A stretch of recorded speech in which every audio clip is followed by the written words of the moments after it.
have to really escalate the noise we make so that we'll be heard.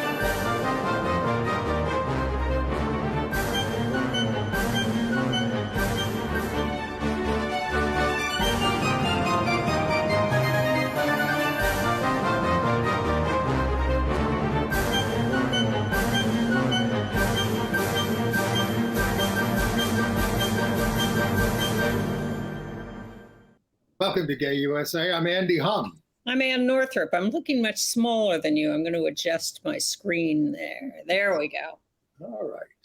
And boy, do we have a lot of news. This was the week that the Biden administration issued its guidance on transgender students in school sports and divided the community. And the Supreme Court, which loves to surprise us these days, rejected an attempt by West Virginia to stop the 12-year-old trans girl from participating on her school's cross-country team. A federal judge rejected a suit by a Christian teacher who wanted the right not to treat trans students with respect. And the anti-abortion activist judge who banned abortion pills invoked the unconstitutional 19th century Comstock Act. More anti-LGBTQ legislation to tell you about in Arkansas, North Dakota, Missouri, and Florida. But very heartening this week to see the pictures of activists in San Francisco and West Hollywood out in the streets, dragging up and fighting back. With the Equality Act stalled in Congress, the lobby group, Freedom for All Americans, dissolves. No, we need to be out in the streets. Chicago's new city council will have 9 LGBTQ members. This week, we're going to remember a pioneering Indian chef and author, a trailblazing transgender activist in Pittsburgh and on Long Island, and a prominent British countertenor. And we're all waiting on biting our nails about whether Uganda's president is going to sign the heinous anti-gay bill, despite objections from around the world. Where he could make things go from bad to worse. Mm-hmm. And Monique comes out on her comedy special. I watched it. I can fill in all the details. So how about that, Joe Biden? His education department proposed a federal rule change that will allow schools to enforce some restrictions on trans student athletes, but opposes policies that categorically ban them from participating on sports teams consistent with their gender identity. The rule recognizes that in some instances, particularly in competitive high school and college athletic environments, some schools may limit transgender student participation to ensure fairness and competition and safety. There's a 30-day comment period on this. Now, somebody like Governor Kristi Noem of South Dakota immediately said, you're not going to impose this on us. But LGBT groups are concerned as well in some cases. Lambda is concerned about whether the rule will hinder efforts to end discrimination against trans students. This would be an amendment to Title IX, which prohibits sex discrimination in sports, school sports, and has been interpreted variously over the last few years, but particularly to ban discrimination against trans kids in school sports. So the Biden administration is trying to split the baby here and get rid of these statewide bans on trans youth participation in school sports and say all those laws that you've passed in these states are bad and inappropriate. They're too much a blanket ban. That's going to be illegal. We're going to outlaw those statewide bans on all trans youth participation in sports. But we recognize that perhaps this is not a solution to just get rid of all of it.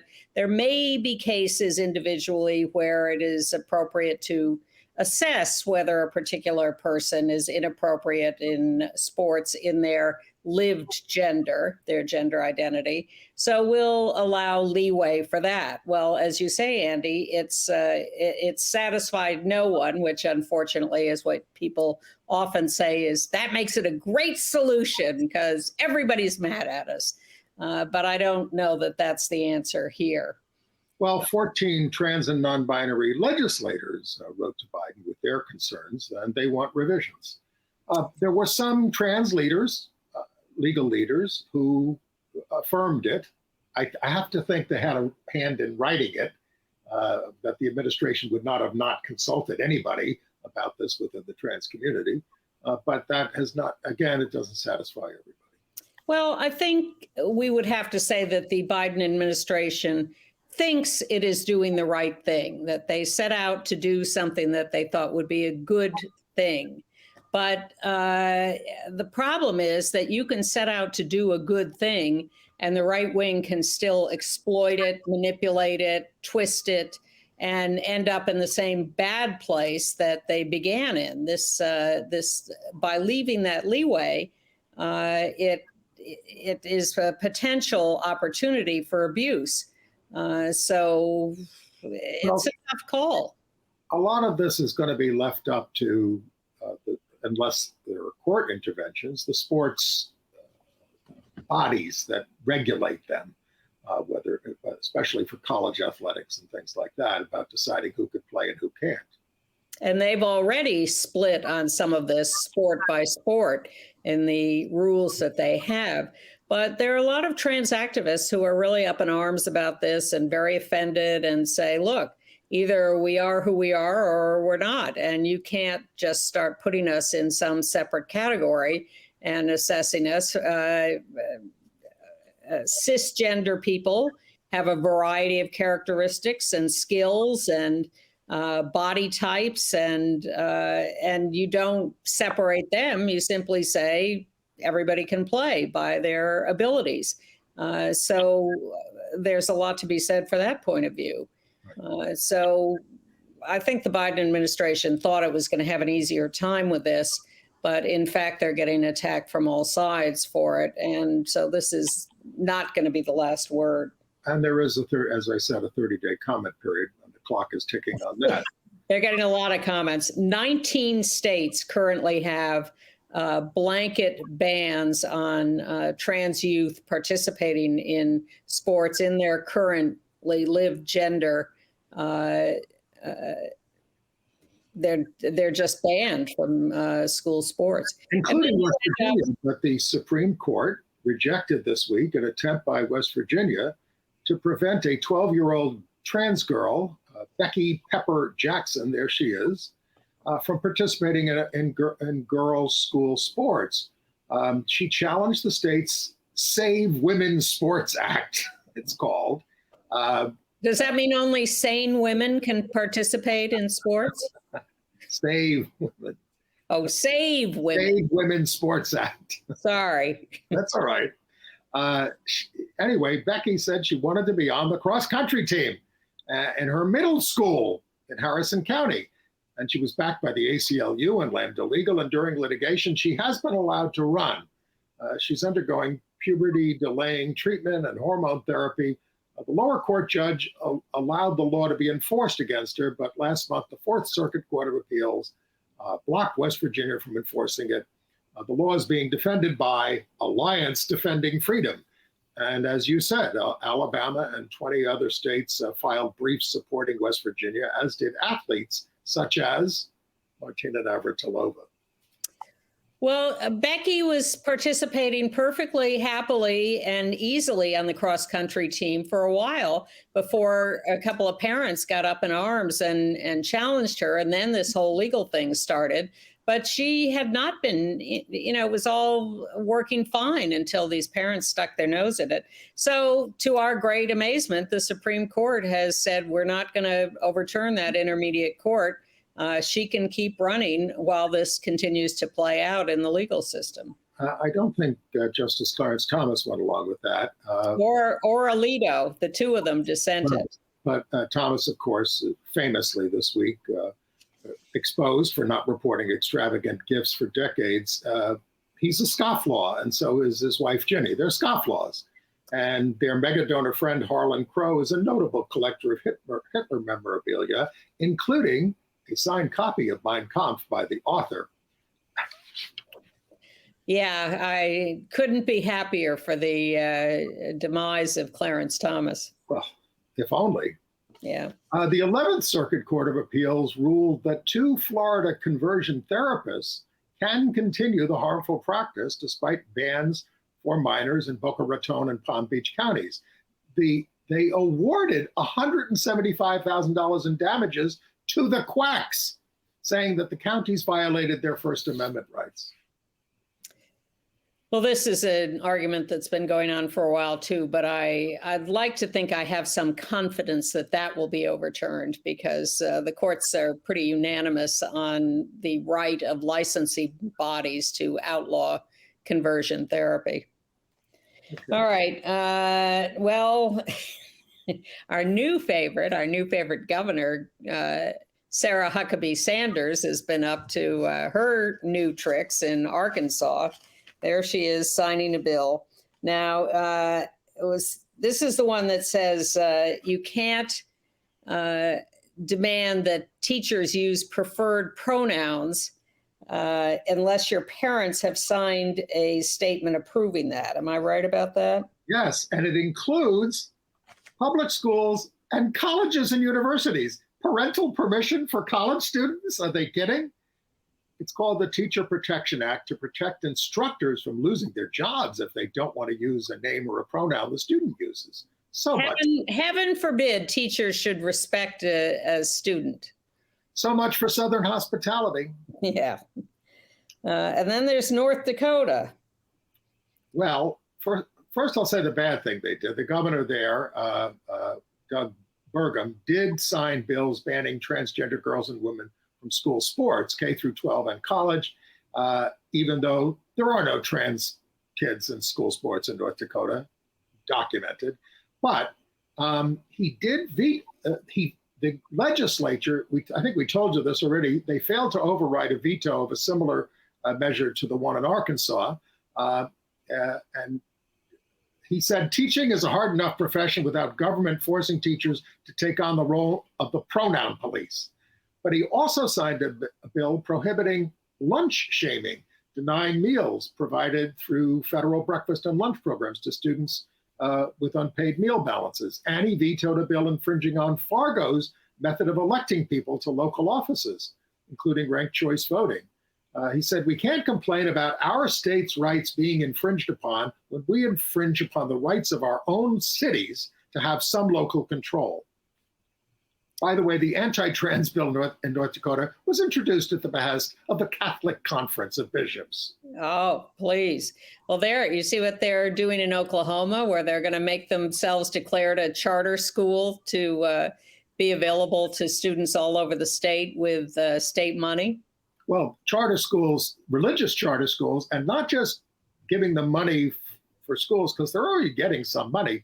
It's to teach religious instruction. Yes. That's the thing.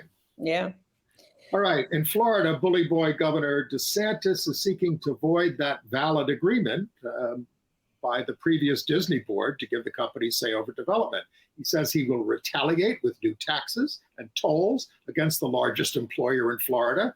The Orlando Sentinel condemned DeSantis's foolish, petty, and ultimately selfish vendetta.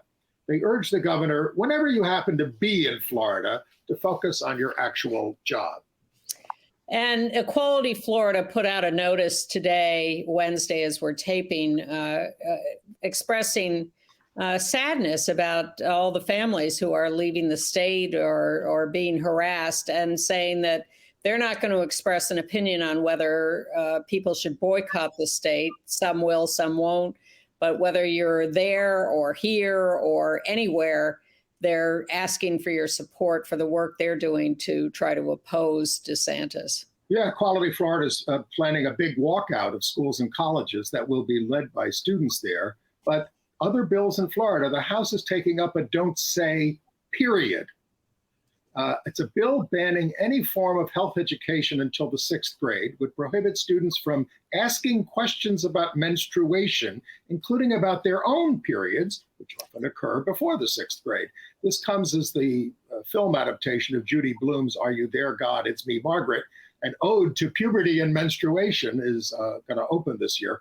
Another bill prohibits changing sex on birth certificates, prohibits gender clinical interventions for minors, prohibits insurance coverage for gender clinical interventions, and more. I mean, they're going to run out of things. I wonder what they'll go on to next. Well, you know, California never runs out of pro-LGBTQ legislation to pass, so I suspect the right wing has its own list.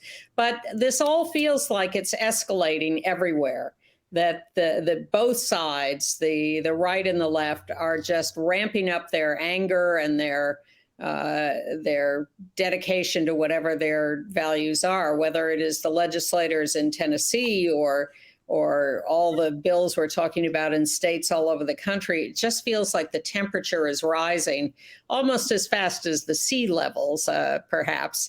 There could be a connection there. Panic is setting in, and it just doesn't feel good. I mean, we have a lot of good stories coming up to tell, as well as more bad, and I'm heartened by a lot of it. But man, it just feels like it's getting more and more heated. Well, and there's been a lot of pushback, especially against, Judge Matthew Kacsmaryk there in Texas, his ruling that the FDA was wrong to approve the drug mifepristone, the abortion drug. Democratic Senator Ron Wyden of Washington State is urging the administration and the FDA to ignore the ruling and go on dispensing the drug. Many states are stockpiling the drug. It's been used by millions of people over the past 23 years.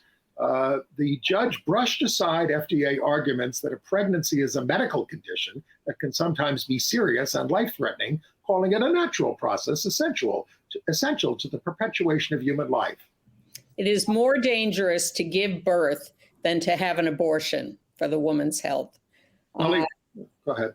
And it has been pointed out that the hormone blockers, the puberty blockers, and hormone antagonists that states are outlawing are also used for cancer, for lots of other medical needs. So I am wondering whether discrimination will set in that they are only going to outlaw them for use as puberty blockers, and they will let other people go ahead and use them for other things, even though technically they're outlawed, period.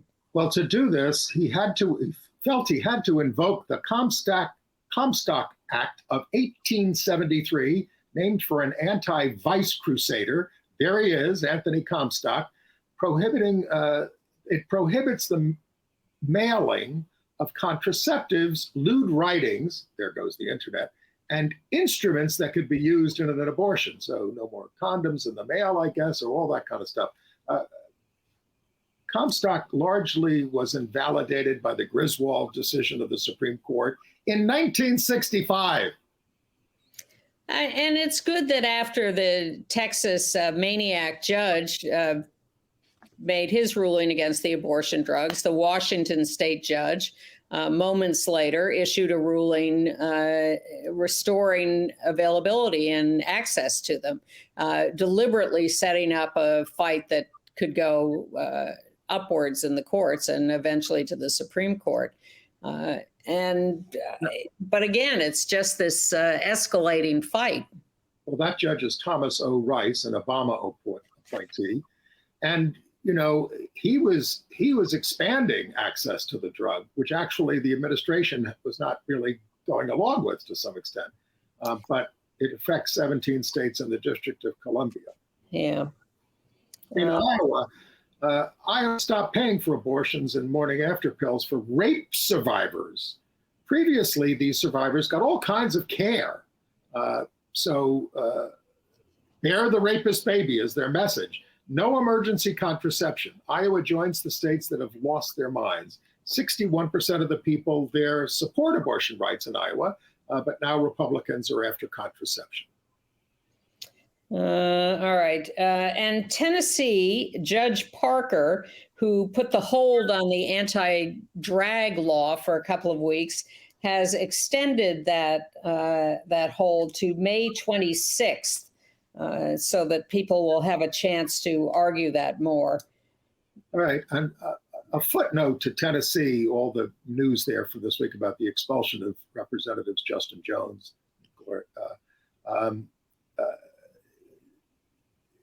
As Jones and, wait a minute. Oh, yeah. As Jones and Justin Pearson were expelled, the student protesters outside the Capitol chanted, "You ban books, you ban drag, kids are still in body bags." That's a very good summary of what. Very good. Yeah. Well, yeah. And this walkout that's coming of schools and colleges, I think will be very powerful. Meanwhile, these are fun stories of the week. The guy in Tennessee this is, sorry, not the fun one. The guy who outed the lieutenant governor for liking pictures of the almost nude young man, his house was shot up. And the Republican House Speaker, who got rid of the two black representatives, temporarily at least, Cameron Sexton, has been exposed for not legally residing in the district he represents. And State Representative Paul Sherrill there, another Republican monster, who recently suggested bringing back lynching as a form of capital punishment, was removed from the House Criminal Justice Committee, but not removed from the House. And in Maryland, the guy who a guy showed up who was upset about the shooting in Nashville of the by the trans person of the 3 dead kids and 3 dead adults. This guy violently threatened HRC, the Human Rights Campaign. He's been arrested, but these lone wolves who get exercised and who often have guns are on the loose. By the way, an update on the Nashville shooter. The killer did not have a manifesto, as police had said. Really? Yes. Just a series of ramblings indicating no clear motive. Republicans have been touting the shootings as a transgender targeting of Christians.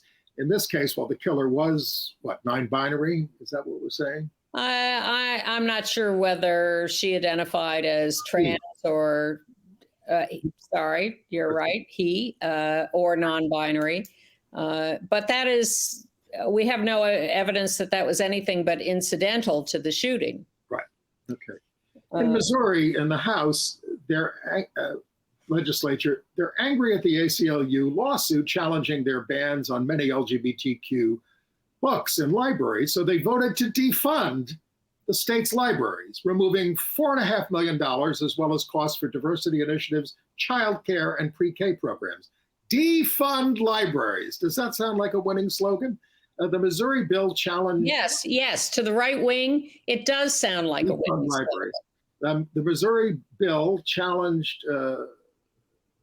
punishes any librarian who provides sexually explicit materials to a student with a $2,000 fine and a year in jail. A lot of state schools have removed 300 titles in response, including many LGBTQ titles and books about the Holocaust and race. Nonetheless, the ACLU has filed suit in Indiana on behalf of 4 trans youth and their families and doctors against the Indiana law that forbids medical care for trans youth. So that's one way people are fighting back. Okay, let's give them and kind of relentless with the bad news. In Chicago, in addition to electing progressive Brandon Johnson as mayor, and they're going to get the Democratic convention in 2024. Yes. 3 more LGBTQ city council candidates won runoffs, bringing their total representation to 9 members of the 50-member council. There they are in all their diversity. Congratulations to all of them, the re-elected and the newly elected. And then and good news good and bad news in New York State. First of all, the governor has seen the light, and we've been following her appointing of a new chief judge of the state. She appointed someone considered a little too conservative, who was rejected by the state Senate. Well, now she has appointed a much more progressive judge, Rowan Wilson, who was on the court and it will now step up to the chief judge's seat if and when he is approved by the Senate, which is expected. And then her second appointment to fill his seat, I think, is not quite as progressive, but considered within the bounds of acceptability. Her name is Caitlin Halligan, and she was the Solicitor General of the state. Barack Obama tried to get her on the federal court several times, and it is encouraging that she was blocked by Republicans because she considered gun manufacturers contributed to the public nuisance of illegal guns. But we're not sure about her politics. Well, we're also, I guess we're more sure that the New York State Republicans in the legislature are going to fail in their latest effort. They have introduced a no trans students in sports in grades 7 through 12. They're a tiny minority in the legislature, so there's no expectation this will go anywhere. But the fact that they wanted to jump on the anti-trans train is discouraging. You've heard of the group Freedom for All Americans, ostensibly formed in 2015 to pass the Equality Act when Hillary Clinton became president. Well, they've disbanded with $6.2 million in the bank that they have signaled will be distributed to other, quote, legacy LGBTQ advocacy organizations. But Duncan Osborne reports that the real purpose of the group was to push the Utah Compromise federally, watering down the Equality Act with more religious exemptions. They were also working on with state organizations and the Mormon Church to push that compromise in the states. One of the big backers was Paul Singer, a hedge fund manager with a gay son and a libertarian streak, who liked the Utah law. They had some overlap, I think, with Freedom to Marry when that went out of business because we achieved the right to marry as same-sex couples. Some of those people went and formed this new group, Freedom for All Americans, to try to pass the Equality Act, or as you say, this compromise version, which was not appealing. By the way, sorry. Go ahead. In Tennessee, federal judge Thomas Parker, appointed by Trump, has extended his temporary restraining order against enforcement of Tennessee's drag restrictions until May 26 to allow for full briefing at a trial. His initial restraining order called the law overly broad and vague. In North Carolina, I think we told you that a Democrat in the legislature converted to Republicanism, and there was some question about why she would do that. It turns out she was offended by what she thought was insults to the American flag or something silly like that. But it gives the Republicans now a veto-proof majority in the legislature so that Democratic Governor Roy Cooper is not going to be able to get very far with vetoing things. And now the Republicans are gearing up to introduce and pass a lot of anti-trans bills in North Carolina. I get that she's flipped, but it's like she not the same person? I mean, is she going to just vote the other way on all the issues that she ran on? We don't know for sure, but it looks that way. It looks like, I mean, why else would she shift? But she has a track record of being much more progressive as a Democrat. So it is somewhat confusing and confounding to find her suddenly deciding to be a Republican. A follow-up on the bombing of the Chesterfield, Ohio Community Church for hosting a drag brunch fundraiser. We told you they arrested a 20-year-old who threw Molotov cocktails at the church. The pastor, we have a picture of him, Jess Peacock, called the violence pitiful. There are people who say, think of the children. Well, children go to this church. We have a preschool. The church asked the owner of a popular local restaurant, Element 41, Paul Mendolera, to cater it. And he'd never done a drag brunch before. They advertised it for over 18s. They sold out 2 seatings. Then his phone started ringing off the hook with threats of violence at the store. Employees were also besieged, calling at their homes, calling them pedophiles, which is the MAGA crowd's favorite word. But this restaurateur would not back down. The church did not back down. The police tried to strong arm him into canceling the event. And the pastor said, "This is sacred work." And when the church held its sold-out drag queen story hour as scheduled, one protester showed up wearing a black mask. Okay. Nationwide, Budweiser does agreements with various online social media influencers to try to get them to push the brand. And so they created an alliance with a trans woman, Dylan Mulvaney. And just, this is not about putting her in an ad. It's about just getting access to her followers. Except the right wing noticed this, and they have completely freaked out at Budweiser. Marjorie Taylor Greene says she's switched to Coors Light beer, which is very LGBTQ friendly after years ago having some problems. Kid Rock shot up 4 cases of Bud Light with a gun. And then people are talking about switching to other brands, which happen to also be Anheuser-Busch brands. So they're getting nowhere with that. And it's become this whole thing. Well, George Santos also tweeted, "I stand with Riley Gaines against transgender in women's sports," in reference to all this.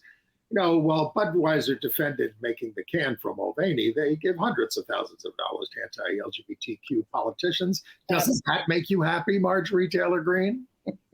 Yeah, she better watch out. The right wing is going to shoot themselves in the foot with decisions like that. Well, let's go to San Francisco, where they staged a drag up fight back march on Saturday, drawing thousands to protest all the anti-LGBTQ legislation, which is sweeping the red states.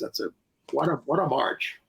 Yeah, I'm very happy to see people out in the streets. I think that's what's been missing. There's all this online stuff. There's great legal work going on. People are lobbying legislatures, but you got to get people out in the streets. And I will refer you again to the great documentary I saw a couple of weeks ago on PBS, The Movement and the Monster. The Moratorium and the Monster. It was about Nixon in 69 and people, hundreds of thousands, millions of people in the street stopping the Vietnam War by getting out there. And that's what we need. So San Francisco, yes. West Hollywood, same thing. They also got out in the streets. There they are. They had 40 groups endorsing this. It was organized by the LGBT Center. Thousands of people in both cities. And Kerry Colby, a RuPaul's Drag Race alum, told the crowd, "This is not just a fun little moment to gather and meet with friends. This is our life." Yeah. And thank you to the new governor of Maryland, Wes Moore, who signed the Trans Health Equity Act for Maryland, which extends Medicaid coverage to trans people needing medical support. It was already covered, but there were a lot of hoops to jump through, which you didn't have to do with private insurance companies, so they fixed that. Great. In Llano County, Texas. Llano, Texas. Llano, Texas. Officials are meeting this week to decide whether to close their public library and terminate all employees after a federal judge, Robert Pittman, ordered that just 12 books that had been removed be returned to the stacks. The meeting is on Thursday. The defendants in the case appealed the judgment to the Fifth Circuit Court of Appeals. Sorry to report that the legislature of Kansas has overridden the governor's veto of their trans sports ban. Kansas's legislature is heavily Republican, so it was a lovely gesture by the governor, but not getting far enough. Also, big fight in Franklin, Tennessee over their Pride Fest. They've done it peacefully and easily for 2 years, but now that the temperature is rising, there's one of their, I guess, last year's. The right wing came out in huge numbers to local city council hearing. They've had a couple of hearings on whether or not to give a permit for this year. They're all scared about drag shows and kids. Yes, you can see how dangerous that looks there. And the city council ended up tying in their vote 4-4 about whether to issue a permit for the drag fest. But the mayor cast the deciding vote to give the permit for the Pride Fest because he's afraid that they're going to run into legal problems of denying free speech. So the Pride Fest people have promised not to do a drag show and to have a calmer thing, and so they're going ahead.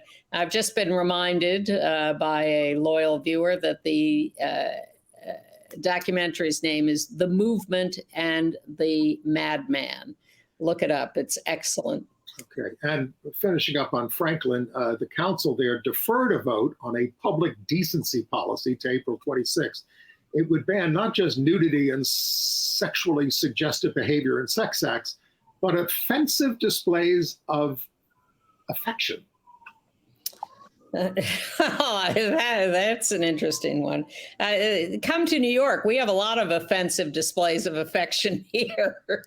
In Indiana, a federal judge ruled that an orchestra teacher in Brownsburg High School could not use his religion as an excuse to violate school policy and misgender trans students who are required to, as it is, submit written consent from a doctor and a parent to be referred to by their correct names and pronouns. This guy, John Kluge, said his God requires him to call students by their birth names, calls being trans a dangerous lifestyle. At first, the administration let him just refer to students by their last names, but he reverted to first names for the cisgender students and avoided calling the trans students at all, which he couldn't help himself. Back to Florida, where a lawyer representing victims of child abuse has now been arrested because they found he had oodles of child porn on his home computer. The cops came and broke down the door of his home to get in and get him. So you think we're bad. As are the Republicans in Wisconsin. Many are ready to impeach the new high court judge, who hasn't even taken office, Janet Protasewicz. Before she takes office and can vote, she will be wanting to vote to uphold reproductive rights and fix the state's gerrymandered districts. Another bulletin from our loyal viewer, Justin Pearson, has been reinstated in the Tennessee legislature. So they're both back now. Let's see what good trouble they can get up to. In D.C., the organizer of Boston's anti-gay straight pride event, Mark Sahady, 48, was indicted on felony obstruction charges for his role in the January 6th insurrection. He's the vice president of Super Happy Fun America that held the straight pride event, a group opposing what they call gender madness and dedicated to defeating cultural Marxism. He faces a 20-year sentence, which is not super fun. Well, which brings us, I guess, to the Freedom March founder, Jeffrey McCall, who was an ex-gay, but now he's an ex-gay. He's gone back to his drag identity, I guess, Scarlet. There he is on the left in his straighter appearance. And he was a big supporter of conversion therapy, but now he's decided, no, I guess that doesn't work, and he's back to being Scarlet. He's asking for compassion and understanding. Well, fine. I'm happy to give you compassion and understanding. It'd be nice if you gave other people compassion and understanding. All right. But my favorite, the best compassion and understanding story of the week is from Pennsylvania, where the Lidditz Moravian congregation apologized to the public for trying to stop the Lidditz Chooses Love Pride event in a local park. They said, we're sorry we believed the lies that LGBTQ people were pedophiles. Please forgive us and please talk with us. I thought that was very moving. Yes, they initially objected to political statements and drag performances at past Pride events. Now they say they've learned that not all drag is adult-oriented nor inherently sexual. They've also learned that promoting a social justice agenda does not run afoul of the IRS ban on political activity on tax-exempt groups. They've learned something. Isn't it nice when people learn something? Shocking. Yeah. All right. Well, a couple of violence stories. In New York City, a young man was just walking up 10th Avenue and was called a homophobic slur at 43rd Street. He confronted the group that was slurring him, and they stabbed him. Thank you. And then also in New York, a trans model, Tommy Playboy Maxwell, 23 years old, was found dead on the subway tracks. Unclear whether they were pushed, fell, jumped, not known, but a locally well-known model. They described themselves as misunderstood, misfit model, movement artist, youth advocate. All right, some of the other people that we lost this week, not to violence, Raghavan Iyer, who got America to give Indian cooking a try at home, has died at 61 of cancer, survived by Terry Erickson, his partner of 41 years. An immigrant from Mumbai, Iyer went to Minnesota for a hospitality management program when he was 21, met Erickson there, and was and became a very famous cookbook author, consulted for restaurants, taught it all over the world. His first book was Betty Crocker's Indian Home Cooking. And he worked with the Betty Crocker people to be allowed to do that, and they were skeptical at first, and then he made them an Indian meal, and they liked it. So they said, okay. Also survived by his son, Robert. Yes.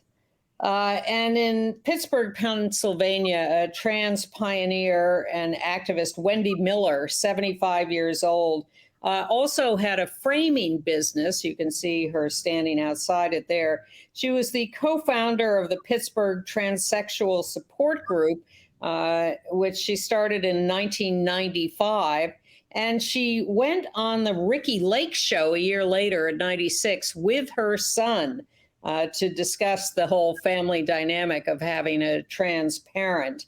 In 97, she helped get Pittsburgh to add gender identity and expression as a protected category to the human rights law there.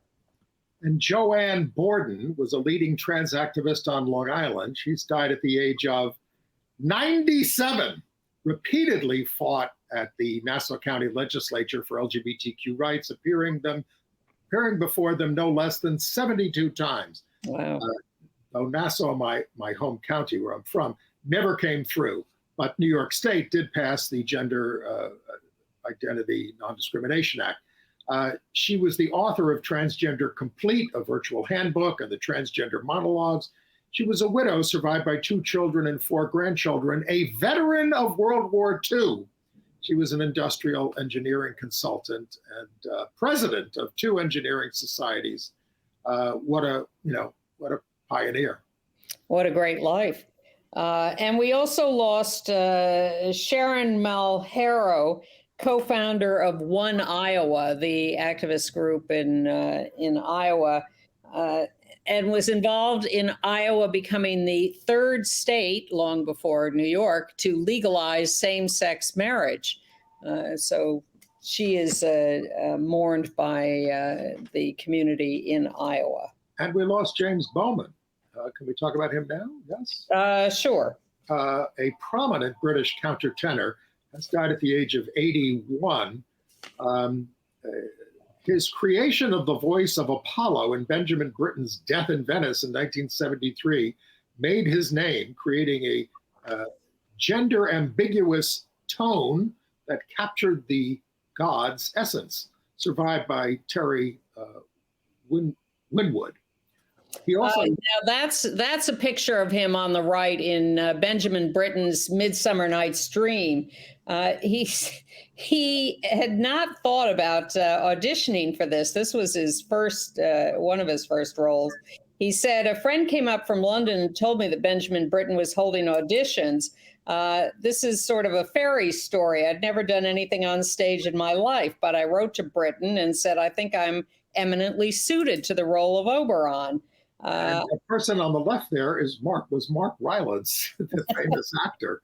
I knew that you could barely hear the people who had sung the part before, so I went to Covent Garden and I made a big noise and socked them between the eyeballs, and it worked. The next thing I knew, I was on tour. And unknowingly, I heard him. He used to sing in the choir at the Chapel Royal at St. James's Palace, where I sometimes go at Christmas time, and he was part of that choir. Well, he really escalated the public prominence of countertenors who were sort of quiet before, but he really made it as a role. All right. International. Speaking of Benjamin Britten, I'm going to see a play that he's a character in at 5090's 59th. The Habit of Art is coming there in May. Okay. Well, I would warn you not to go to Uganda. Go to 59th, but don't go to Uganda. We're waiting to see whether President Museveni will sign the death to gays bill. Well, he says homosexuality is a danger to procreation of the human race. Where has he been for the last 50 years? We got rid of that shibboleth a long time ago. He said Africa should provide the lead to save the world from this degeneracy decadence. And of course, this is all promoted by U.S. evangelists who go to Africa and throw around all these lies to scare people and then get these bills passed. He wants the right wing to hold a conference strategizing about Africa saving the world, and he may very well sign this bill. And a pair of popular Russia-based LGBT bloggers have been arrested in Russia for violating the law against gay propaganda. Kaio Su, a Chinese citizen, and his partner, Gela Gogishvili, an ethnic Georgian who is a Russian citizen, they document their life as an openly gay non-Slavic couple living in Russia on their popular social media channels, including TikTok and YouTube, and they face a 50,000 ruble fine, $628, or arrest. And the Chinese guy faces deportation from Russia. They've been targeted by an anti-gay activist and have been facing death threats and harassment. Russia has expanded the law to outlaw virtually all public expression and depictions of LGBTQ relationships and life. In Tunisia, Black LGBTQ refugees in refugee camps have been attacked by mobs and by the cops who take a look at their official UN Human Rights Commission documents and tear them up and claim that they've been falsified. So the population of Black African LGBTQ refugees who are in the more Arab states of Tunisia, et cetera, are under attack and terrified. In the United Kingdom, an all trans men and transmasculine soccer team, they call it football, played against a cisgender men's team for the first time in European history. Truk United FC, the trans team, lost to Dulwich 8-1. But they made history, including on their squad was actor Ash Palmis. I'm sorry, I mispronounced the name. His name is Ash, of this TV series Emmerdale, the first trans actor on that TV soap. There is also a Truk women's team. Well, this team of transmasculine men was not a practice team. They were very ad hoc. They were thrown together at the last minute. People came from all over the country to be on this team. So the fact that they lost to a professional team should not be a huge surprise.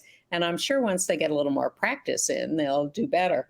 Also in the UK, at a regular Premier League game, the Wolves were hosting Chelsea. The crowd was into their usual homophobic chants. 3 men ages 21, 24, and 32 were arrested after being warned to stop and refusing to stop. So in regular professional soccer, not good. Germany and France have joined 13 other EU nations suing Hungary over its anti-LGBTQ law, a suit that was filed last July. Hungary's Child Protection Act bans LGBTQ content in the media and restricts how you talk about it in the schools. It passed in 2021. The Dutch Prime Minister, Mark Rutte, said Hungary has no business being in the European Union anymore.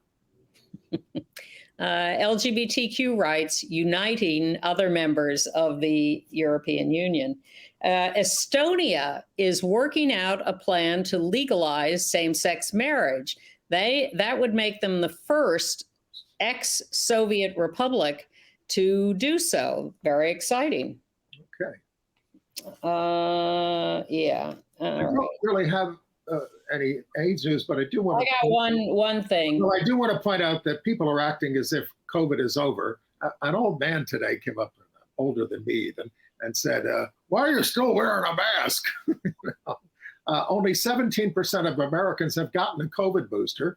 Deaths are down, but still 1,773 a week. We've lost over 1 million people so far. And in New York City, they report that life expectancy has gone down 5 years as a result. I have had 2 separate friends recently tell me that they had big bouts with COVID in the last couple of weeks. Okay. So I'm aware it is out there, and you should be too. But the other thing is that Mpox or monkeypox is also not over. We thought that had disappeared, but they now have a cohort of men in France who have tested positive for monkeypox. Half of them were vaccinated. So that's not good news. No. But especially men who are HIV positive, who seem to have less resistance. So they're looking at, is this a mutation? Is that why the vaccinations are not working well, or were they under-vaccinated? So you might consider, if you haven't been vaccinated, to get vaccinated for Mpox. Okay.